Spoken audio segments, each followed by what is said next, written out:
Hey guys, this is Tom Box. Welcome to MST.TV. I've got another special, well, it seems like I'm getting guests every day now, but another really special guest here.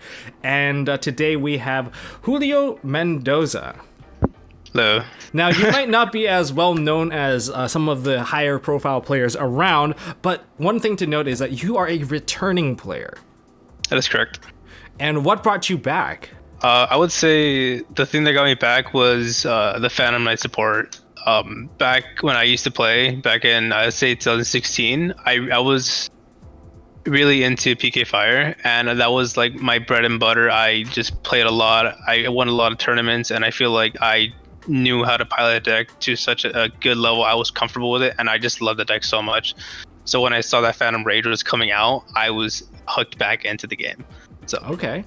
No, that's actually a great way to come back into the game for sure. Today we are celebrating one thing. We are celebrating that you have earned your Remote Duel Invitational invite. And not only did you do that, you actually went all the way and won your block. So which block were you in? I was in a block G. So you are the champion of block G, so congratulations for making it all the way. Thank you. Today we're gonna go over your matchups, how you went all the way through. So block G, you had about 6 rounds of Swiss, correct? Correct, yes. And then 3 rounds of top cut, and that's actually a big grind, especially when it's like 50-minute rounds. That's a long day for you. But before we get into your deck profile and your entire run in the tournament, any shoutouts you want to give? Yes, there actually are. I would like to give a couple of shout outs to my Monterey friends. They were the ones who helped me out a lot, just learn more about the game when I went from when I was living in Monterey. And also my Georgia friends, because they're the ones who actually helped me out and just get back into the game the very first time before I fell in love with PK Fire. I'd like to give a couple of shout outs to a couple of friends in Discord who recently got They helped me out a lot getting back into the game by wrecking me with dinos mostly. I'd like to thank Angel Sanchez helping me out, just getting me more knowledge as far as like the meta. And also shout out to my friend Jacob. He's helping me practice a lot. Just helped me just think about a lot of deck decisions.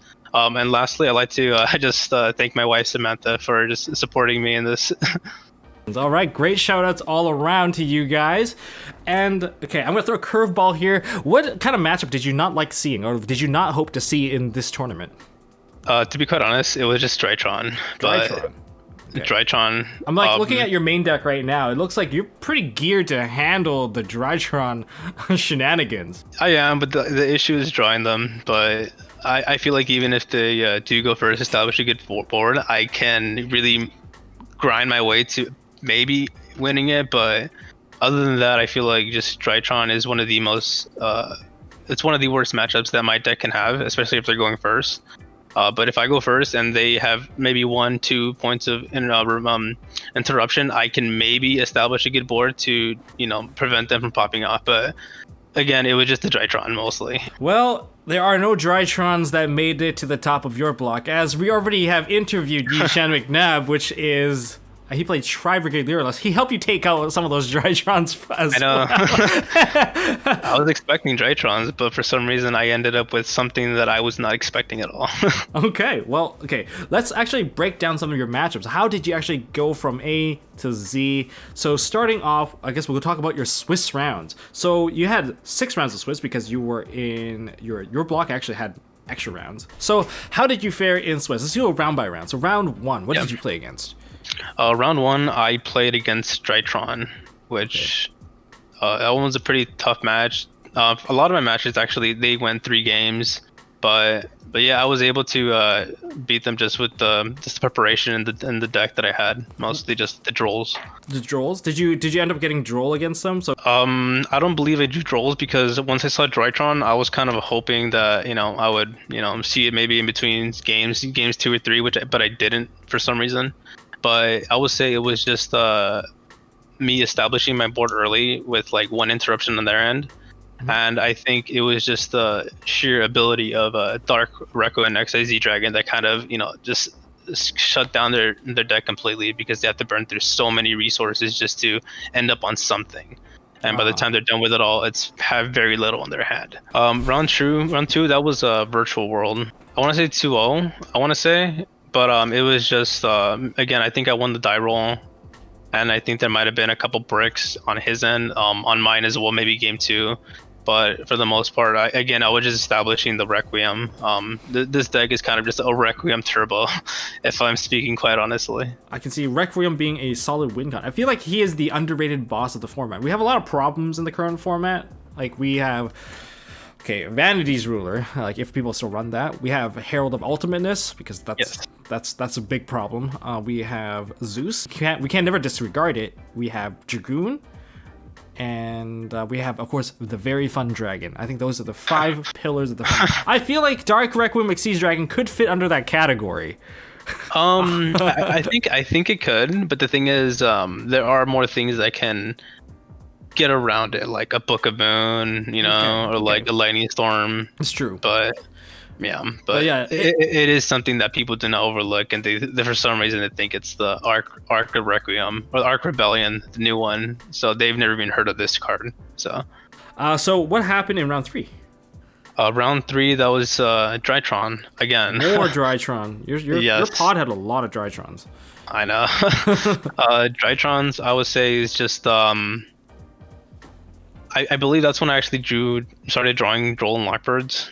I managed to just stun him out, making him just deplete many resources to just establish some kind of defense, getting ready to pass to my turn.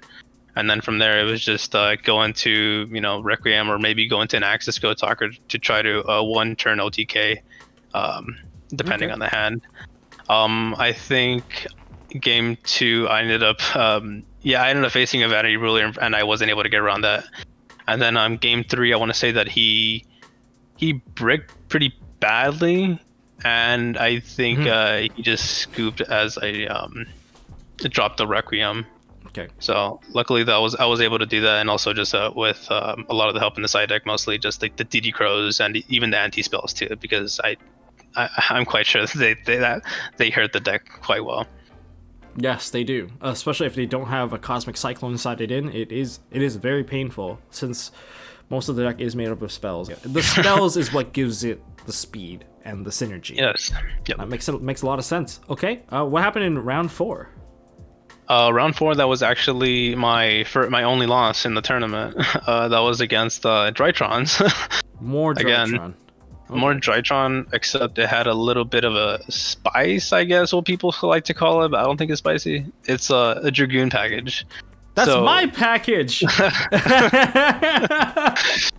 It's not spicy. I'm kidding. But he was able to play around the Droll and Lockbird by bringing out Drytrons, and from there just going into the Virte to at least to try to establish some board presence. Yeah. Luckily, that did help him game 1, but I think that was like the only game where I was able to summon the Arc Rebellion to beat over the Dragoon. And then from there, I just it was a little bit of a grind game because I had to waste all my resources to find a way out of the Dragoon. But I believe I won that one. Game 2, I want to say that I think he just went a Herald. He actually brought a Herald of Ultimateness and just didn't let me play at all. So from there, I just scooped going to game 3, and I think it was kind of a grindy game. I didn't draw the best hand, and I think he just had a lot of hand traps, so I wasn't able to extend as much as I wanted to. Okay. And eventually, he brought down the Vanity Ruler. Oh. And I didn't have my droplets or books. I think I might have. I don't think I said it like 1 or 2 of the droplets, but I just wasn't able to find an out to it. Okay. Then we have round 5. So that's your only loss. That means the other 2 are going to be victories. What did you play against? More Drytrons, I'm guessing. Nah. You're correct, actually. Is it? Yeah, the 5th one was actually another Drytron. Yeah. I guess the story continues kind of the same. A bit of a game 1 back and forth. It was back and forth, yeah.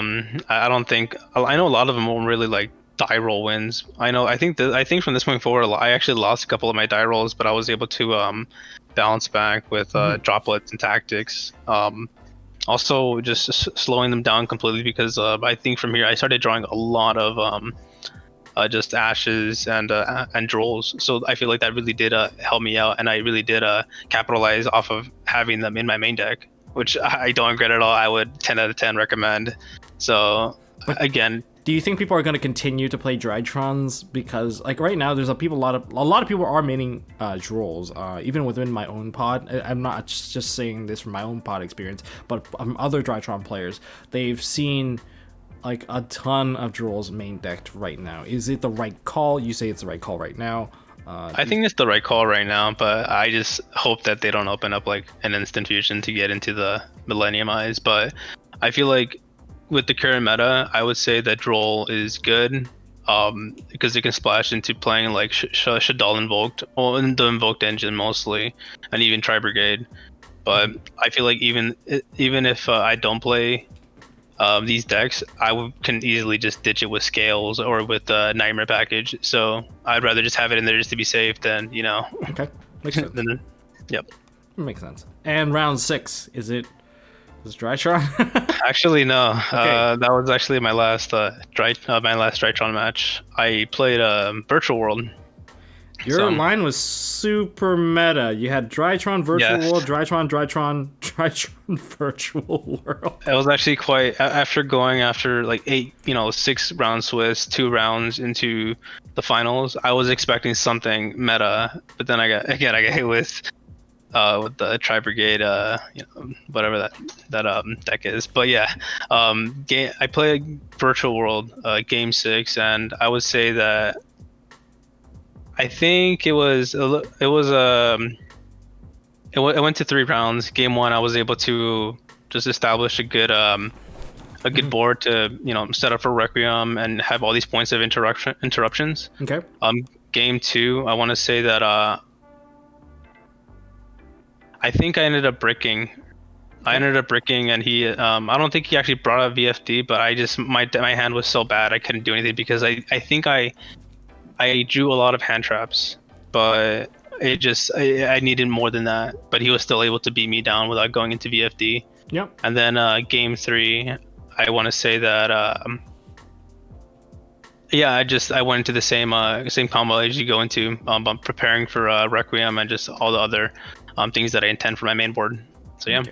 Well, later in the video, I am going to ask you the steps of your combo to go into this Requiem Dragon, just in case someone is new to your deck and want to learn about how to play into that combo. Do you mind if you want to show me that later? Yeah, all right. Well, stay tuned, guys, for that is going to be coming up after the deck profile portion. Now that we've hit the Swiss rounds, we finished it off, let's go into your top 8. We can briefly summarize this, because we know that it is your victory all the way through now. I would say top. You said just a brief overview, right? A brief overview. What was your matchup? For round 7, it was actually the guy I played in round 6, so it was Virtual World. So, okay. Oh, you got a rematch right away. I got a rematch too. So, I think that was quite funny and interesting. Well, you secured your victory. You denied him of a redemption win. So you've just solidified your spot even further. Yeah, I actually played him at the last extra, and I got him there with this deck as well. So. So yeah, I think he mentioned that he's coming out to get me soon, so I'll be looking out for him. You're shattering his dreams. I mean, it's what I got to do sometimes. But I went into round 8. I think I played a Virtual World player. Round 1, I ended up establishing a good board. Then round 2, I think we both ended up bricking. It was kind of like that one scenario last. I think 2 virtual games over where I drew plenty of hand traps but no monsters. But luckily for me, those hand traps were they played a good part in preventing him from doing anything. So it was kind of just like set one pass, like a good turn or two, until I ended up top decking in the tour guide. So that's what got me into the actual finals. So hey, and in the finals, I think I have a one-sided story on this. You played against Yishan McNabb, and he played Tri Brigade Lyralist. See, here's the thing: looking at your entire line, it was right for you to assume that there's some sort of meta coming up, because you've only played Drytrons and Virtual up until this point. Yeah, I was really just prepared to play another meta deck, and then I see this. It was I really did not know exactly how this deck played because again I just got back in September. I have not seen this deck, so I was kind of not really prepared. Yeah, by, for sure. By it all. I don't even know the choke points of it, so. Yeah, So I can tell you from personal experience that I lost to Kyle Waterbury, which was the runner-up in the Block F in the Extravaganza. And that's the deck he killed me with, and I was playing Drytrons. So that deck murders Drytrons, like, pretty well. And it's actually hard to, and again, because we do lack that knowledge of, we don't know the choke points, we don't know what they're doing. They're just summoning a bunch of level 1s. They all seem like weenies. What's the win con? It gets really confusing. They do their combo, okay, then like now I'm normal summoning. Like after all this summoning, they still haven't normal summoned. Oh yes.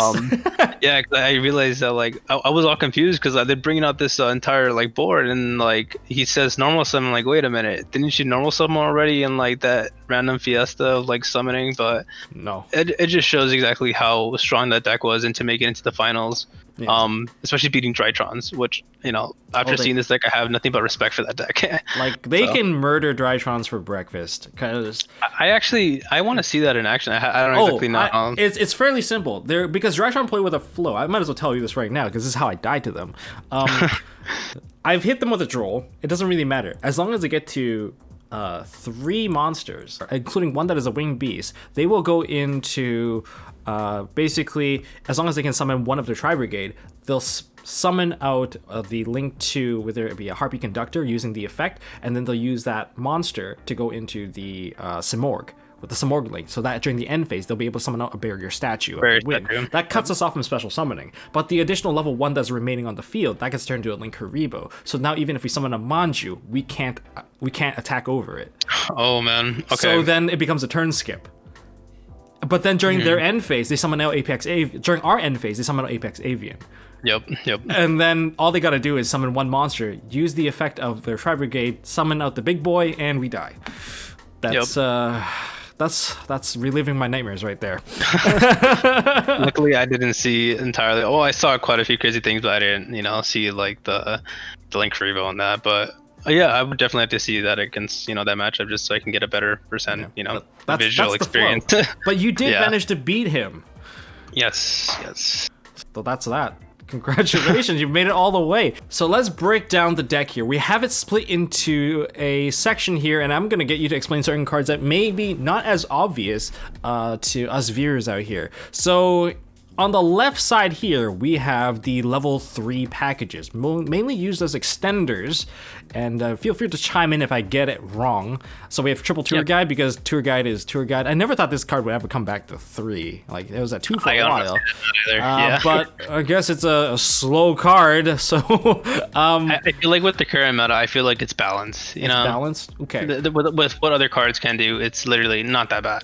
So yeah, triple tour guide to bring out an additional level 3. The additional level 3 is going to be a fiend-based one, so that's likely going to tether out some of your either more tour guides or the BA monsters. And we have Kagemusha Knight used for chain blocking for this tour guide. We have additional level 3 extenders that could potentially even offer you a draw or maybe thin out your deck. We have one Tsuchinoko, one Jackalope. We have a pair of Psychic Wielder. Wielder. Psychic Wielder. We're going to call it Wielder here.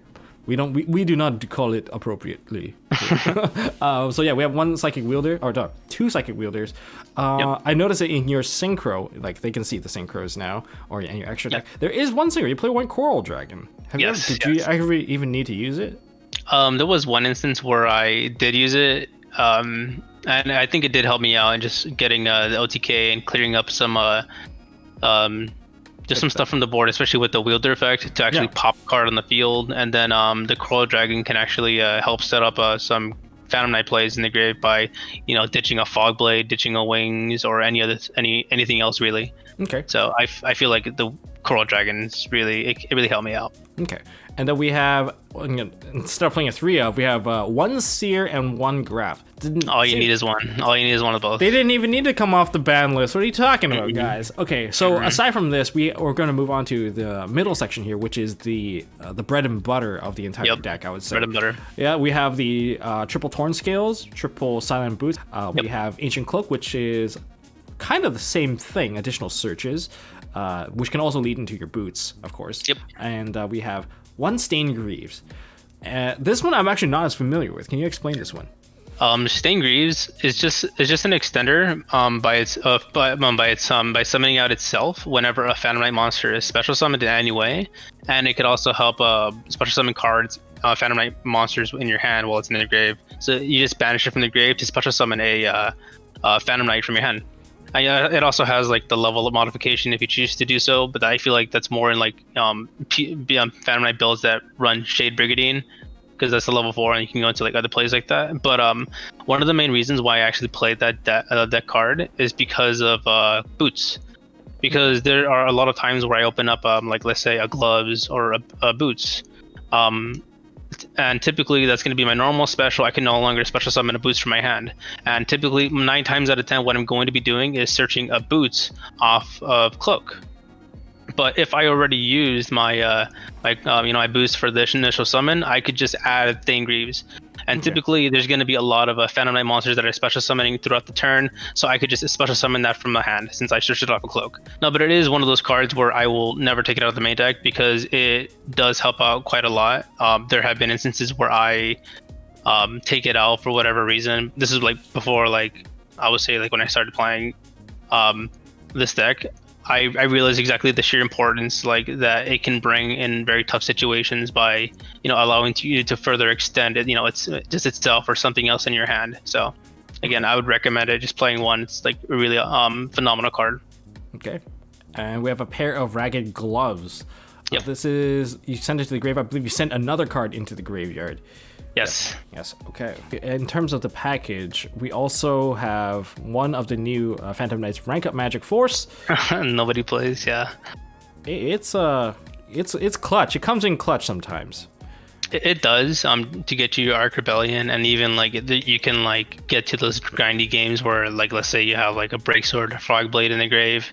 Special summon the Breaksword from the Fogblade, activate this, go into a Raider's Knight, go into Arc Rebellion, and just hope there's enough attack on board to end it. So yeah, I'm very scared of this card personally because I've died to it at one of my recent locals because I put too much on board. And it was not cool, man. And then of course, triple Fogblade. Yep. I like the effect because it's a continuous effect, so it bypasses Miscellaneous Source. So Yep, I was gonna say that. It's a good thing. A lot of people forget that. A lot of people overestimate the power of Miscellaneous because by not reading the card text. This one does negate it. We don't do that in Yu-Gi-Oh, unfortunately. No, apparently. And we have one Phantom Knight's Wing.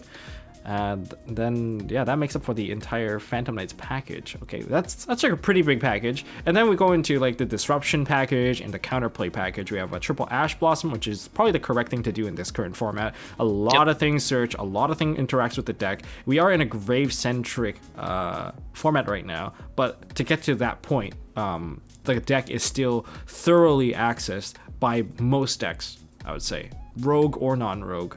And then we played triple droplets in the main. You played both triple droplets and you have tactic talents. What is going on here? Gotta be prepared for anything. So. Okay. Has there been any point where like these cards were dead?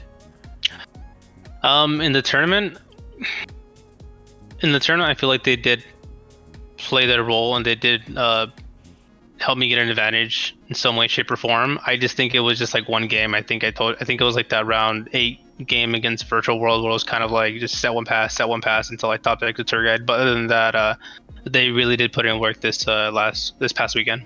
Okay. And looking into Double Book of Moon. Double Book of Moon. Like, there actually has been a lot less list running Book of Moon. Like, what was the choice behind here? I feel like just based off of what I was playing, practicing with friends and in locals, I want to say that I kept it in there just so I can try to keep it more on I guess control oriented deck in a way, because I had the Requiem Fogblades, I had a potential pop from the Requiem summon off of Rusty, so I kind of wanted to have as many interruptions as possible, and I feel like Book of Moon was able to be squeezed in there. But realistically, that was practicing, and in the tournament I did not really see them as much as I wanted to, and when I did, they weren't really the best. If I had to cut it, I would say I would recommend the books, maybe to put in E-Telly. But overall, I mean, I was think it's a good card. Not as much play anymore, but if I had to cut a card, it would definitely be Book of Moon. Okay. And we have one Rhoda, which is the best search in the entire deck. Yep. I don't think there's too much to talk about there. Now we've unlocked the side deck. They can now see the side deck. Don't leave, guys. We still got to talk about the extra deck and about ways to kind of murder Tombox if he ever shows up at your door. So we have one Cherubini. This is not a BA deck, guys. This is just Phantom Knight. Phantom Knights. This is Requiem Turbo, I suppose. Yeah. I would not put the BA name in here for sure. This is just pure Phantom. To me, this is pure Phantom Knight. We have Nightmare Phoenix, Nightmare Unicorn, Center Package, and being a Phantom Knight deck, you would go nowhere without this card. Phantom Knights of the Rusty Bardiche, being able to set one straight onto the field and dump another card into the graveyard. It's a double plus. Guaranteed. This is one of the best cards. It was banned for a reason. We have Access Code Talker because Access Code is probably the living champ of the the Link 4 bosses. Okay, now we're going to the Link package. I think this not Link package, the Seize package. This stuff is very neat. You run double Break Sword, and for your deck, you get more out of it because you do summon your cards back out to go into your higher ranks. Yes. So. You have one Levy. Yes. Levy is quite nice. I think you do banish your cards quite frequently, and you get to actually recycle. Yeah. There's quite a few plays that I can come out of Levier. I don't use it too often, but when I do, I feel like it's always gonna be for a recovery by bringing in back like a banished seer to bring back a Cherubini. But Levier is definitely like a really good card in this deck, especially since it's a rank 3 generic. So. We have one Bamboozling Gossip Shadow. Anti-Nibiru, but... Did you need the Anti-Nibiru?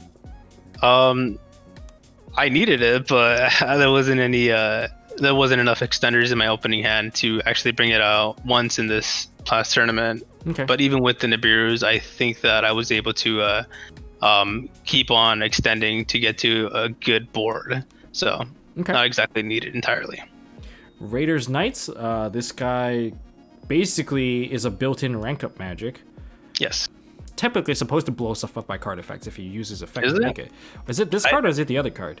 I believe Arc Rebellion, he has the ability to not be destroyed by card effects, and Raiders Knight, I think he is going to destroy the card that he brings out at the end of the end phase. Yes, so the two work really well together because they cancel out the destruction. And then you have your, I believe this is your precursor to your MVP, which is Dark Rebellion Xyz Dragon, which I guess it gets ranked up into, well, I guess you don't really rank it up into the Arc Rebellion Xyz Dragon. You never really do that. The only time you really bring out the Arc Rebellion is when you bring out the Raiders Knight. So I guess the package goes from here to here, and then from the Dark Rebellion you go into here. Yes. Okay. Yeah. So this is your true boss. If this is your poster boy of the deck. Yes, that would have to be Requiem. Literally, like one of the best cards. I will say not the best cards, but one of the cards that really beats Drytrons or even Virtual World. It's really hard for them to get around this. Okay. So. You have one Zeus. It's pretty easy for you to actually play this card. Yeah. I mean, with just the amount of XCs that you can bring, I feel like it does come up, and it will definitely go in your favor as far as when you do bring it out. So I'll say why not, Okay, and we did talk about the Coral Dragon already. It did set a place for you. It took care of some problems with the Psychic Letter, and you were able to just set up a grave by ditching your Fog Blades and your wings. Okay. Yep. Okay, now let's go into the side deck here. Okay, we have one BA monster. Oh, you're pushing the BA agenda here. No. I can see. This is the only other Burning Abyss monster that you should play, I think. Is it for time? I don't like drawing, Tom. I really don't like drawing. But yeah, for time, I would say it is something that does win games, and I guess it just kind of does keep up with the other decks that manipulate life points by gaining or draining. I feel it's like basically most meta decks right now. Prank Kids can do it. Drytrons can do it. There's a lot of decks that can manipulate life points on the fly right now. It is quite funny because everyone needs their own time win con now, and I think you're just packing your own version of that. I'm just trying to keep up with everybody else, Tom. So. We have triple DD Crow. I think it's a good call in this card meta. It's grave centric. I actually had in Cycle Readers, but I decided to take them out just because of the more, I guess, the splash ability of Crow to target just a card instead of light monsters.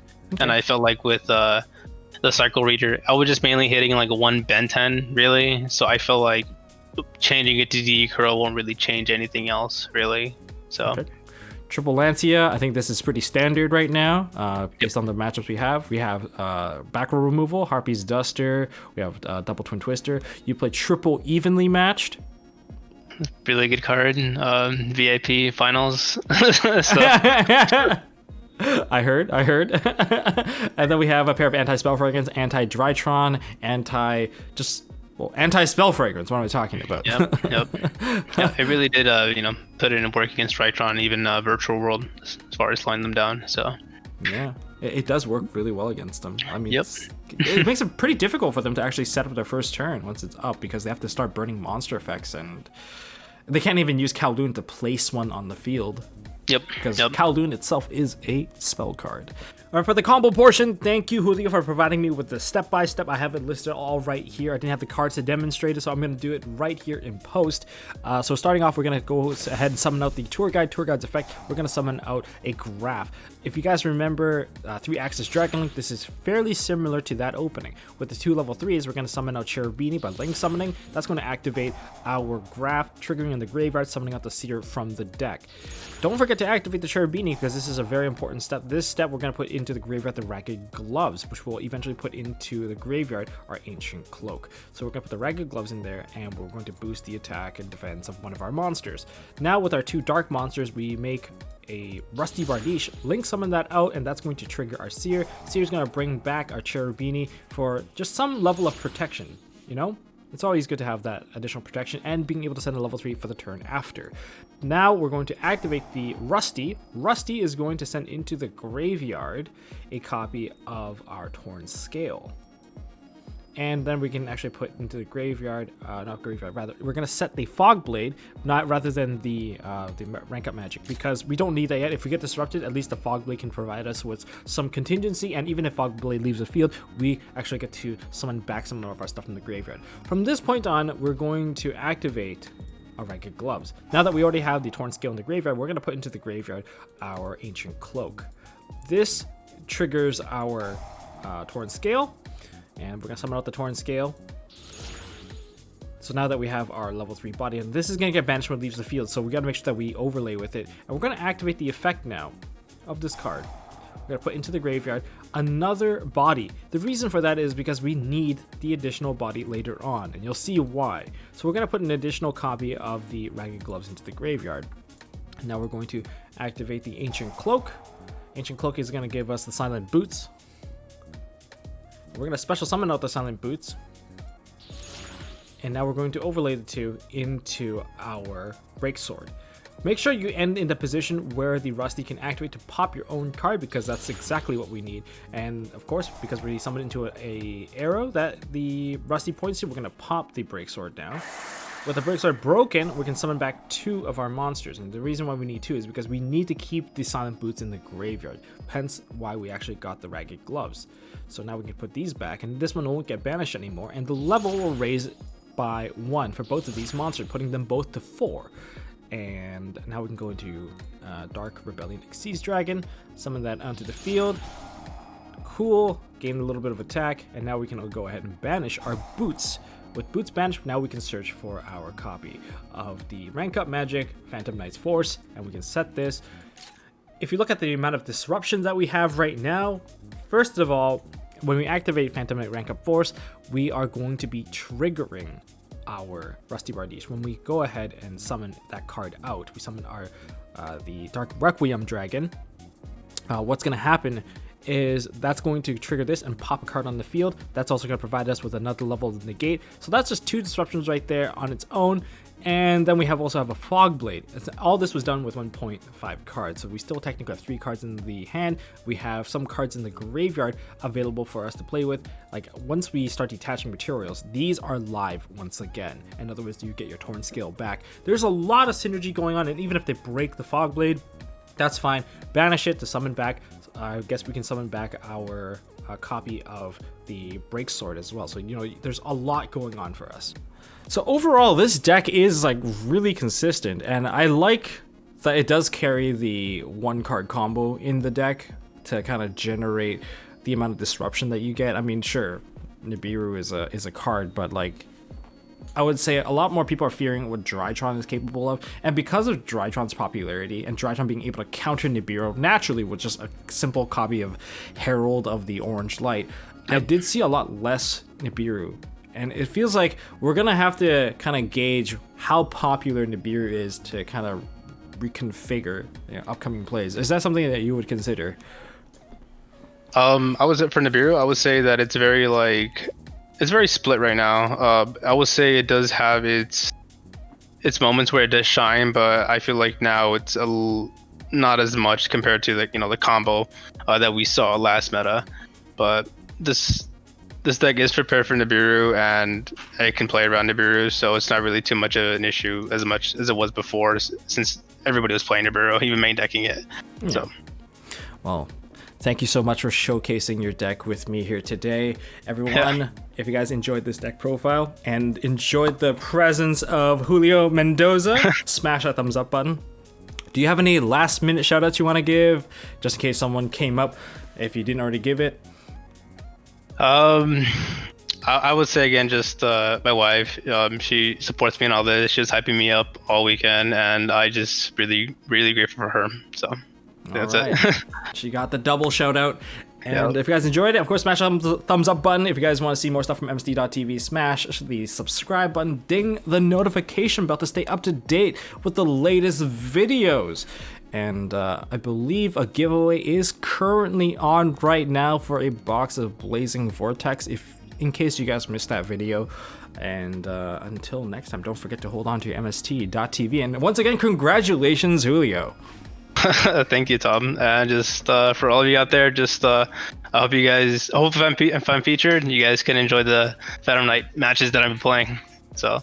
Or maybe he's not playing this. It's a secret. Who knows what deck he's playing? Maybe. Well, thank you again for having me on, Tom. Oh, you're welcome. Thanks for coming on.